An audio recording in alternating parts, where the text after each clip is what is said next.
Aspek dasar media penyimpanan sekunder. Media penyimpanan sekunder adalah media penyimpanan non-volatile, tidak mudah menguap, yang digunakan untuk menyimpan data secara permanen, berbeda dengan media penyimpanan primer seperti RAM yang bersifat volatile. Data pada media penyimpanan sekunder dapat diakses kapan saja, bahkan setelah komputer dimatikan.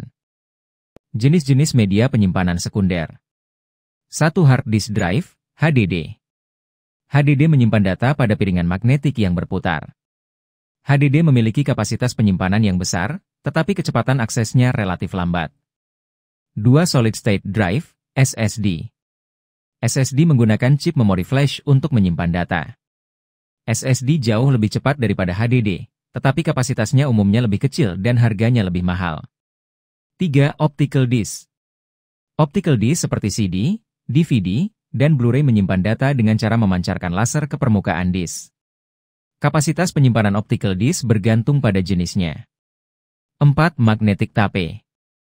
Magnetic tape digunakan untuk menyimpan data dalam jumlah besar, terutama untuk arsip dan backup data. Kecepatan aksesnya lambat, tetapi kapasitas penyimpanannya sangat besar. Karakteristik media penyimpanan sekunder. 1. Kapasitas penyimpanan. Jumlah data yang dapat disimpan pada media penyimpanan. Diukur dalam satuan byte, B, kilobit, KB, megabyte, MB, gigabyte, GB, terabyte, TB, dan petabit, PB. 2. Kecepatan akses.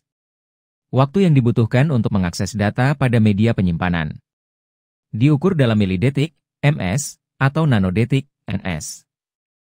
Kecepatan akses dipengaruhi oleh jenis media penyimpanan, interface, dan faktor lainnya. 3. Keandalan. Probabilitas data yang disimpan dapat diakses dengan benar dan lengkap. Keandalan dipengaruhi oleh faktor seperti kualitas material, desain, dan kondisi lingkungan. Kapasitas penyimpanan media sekunder. 1. HDD. Kapasitas HDD telah meningkat secara signifikan selama bertahun-tahun, saat ini mencapai hingga beberapa terabyte, TB. 2. SSD. Kapasitas SSD juga semakin besar, tetapi masih lebih kecil dibandingkan HDD. SSD tersedia dalam berbagai kapasitas, mulai dari beberapa gigabyte, GB, hingga beberapa terabyte, TB. 3. Optical disk. Kapasitas optical disk bergantung pada jenisnya. CD memiliki kapasitas sekitar 700 MB, DVD sekitar 4,7 GB, dan Blu-ray sekitar 50 GB. 4. Magnetic tape. Magnetic tape memiliki kapasitas penyimpanan yang sangat besar, mencapai ratusan terabyte, TB, bahkan petabit, PB. Keandalan media penyimpanan sekunder. 1. Faktor lingkungan. Suhu, kelembapan, dan getaran dapat memengaruhi keandalan media penyimpanan. 2. Kualitas material.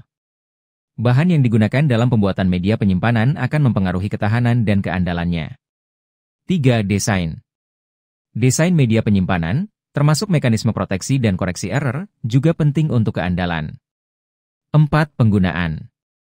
Cara penggunaan media penyimpanan, seperti frekuensi penulisan dan pembacaan, juga berpengaruh pada keandalan.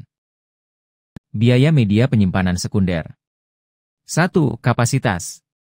Harga media penyimpanan umumnya berbanding lurus dengan kapasitas penyimpanan. 2. Kecepatan akses. Media penyimpanan dengan kecepatan akses yang lebih tinggi biasanya lebih mahal. 3. Keandalan. Media penyimpanan dengan keandalan yang lebih tinggi biasanya lebih mahal. 4. Portabilitas. Media penyimpanan yang mudah dibawa biasanya lebih mahal. Portabilitas media penyimpanan sekunder. 1. Flash drive. Sangat kecil dan mudah dibawa kemana-mana. 2. Hard drive eksternal. Lebih besar dari flash drive, tetapi masih mudah dibawa. 3. Memory card. Sangat kecil, cocok untuk perangkat elektronik portable. 4. Optical disk. Relatif mudah dibawa, tetapi lebih rentan terhadap kerusakan. Keamanan data pada media sekunder. 1. Enkripsi data. Mengubah data menjadi bentuk yang tidak terbaca tanpa kunci enkripsi yang benar. 2. Backup dan recovery. Membuat salinan data untuk memulihkan data jika terjadi kerusakan atau kehilangan. 3. Kontrol akses. Membatasi akses ke data hanya untuk pengguna yang berwenang. Pemeliharaan dan perawatan media sekunder. 1. Pembersihan.